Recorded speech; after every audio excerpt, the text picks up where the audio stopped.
جميع الكائنات له تحاب، جميع الكائنات له تحاب.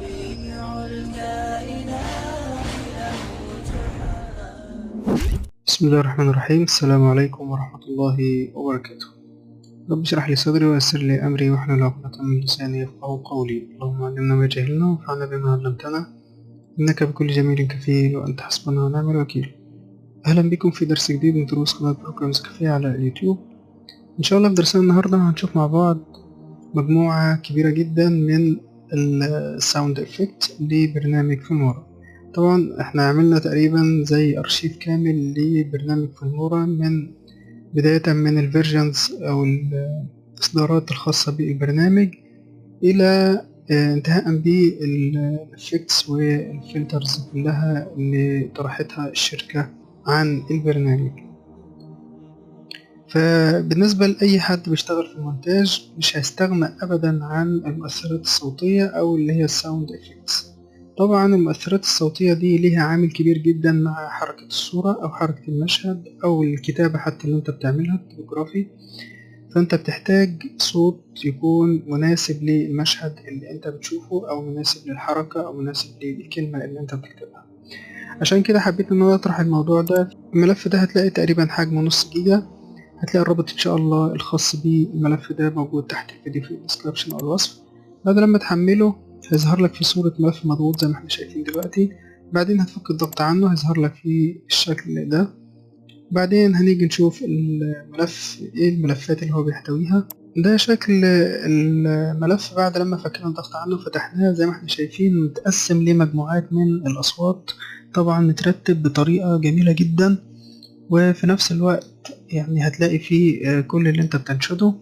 بالنسبة عندنا هنا في بيرد ساوندز، أصوات الطيور. لو جينا نفتح أول مجلد زي ما احنا شايفين في مجموعة حلوة جدا.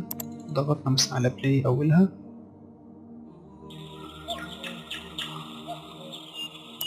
طبعا أصوات الجودة بتاعتها عالية جدا وجميلة في نفس الوقت. هنا الكار ساوندز، صوت العربيات. فيه كام ملفات كتير جدا.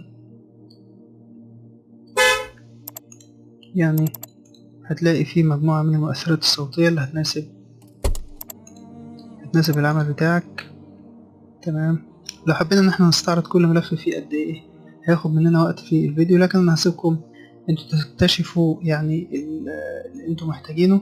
لكن هي مجموعة كبيرة جدا، منها اصوات الطيور واصوات حيوانات واصوات العربيات واصوات المدن واصوات ال الكلاب. وفي اصوات ايه كمان، فارت ساوند. او ماي جاد.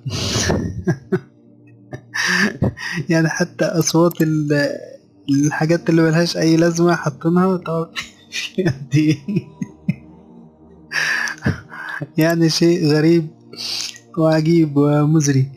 المهم الفاير ووركس طبعا اللي هي الاصوات اللي مش عارف اتكلم بعد الملف الغريب اللي حاطينه ده. فاير ووركس اللي هي الالعاب النارية. لو كده نشغلها كده بالشكل ده، شوف مع بعض.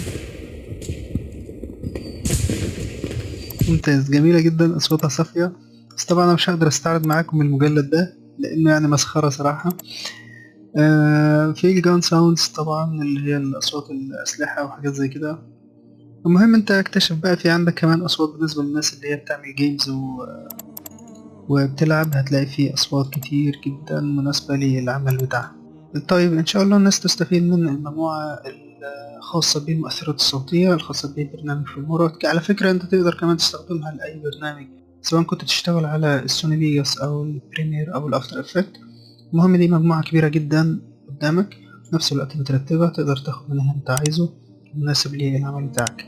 طيب ده كان درسنا النهاردة، ان شاء الله الناس تكون استفادت منه. متنساش لو اول مرة بتشوفنا على قناة بروجرامز كافيه على اليوتيوب تضغط على علامة سبسكرايب عشان يوصلك جديد الشروحات والبرامج، وكمان اضغط على علامة الشير عشان الجميع يستفيد من الفيديو. هذا والله أعلم. جزاكم الله خيرا. السلام عليكم ورحمة الله وبركاته.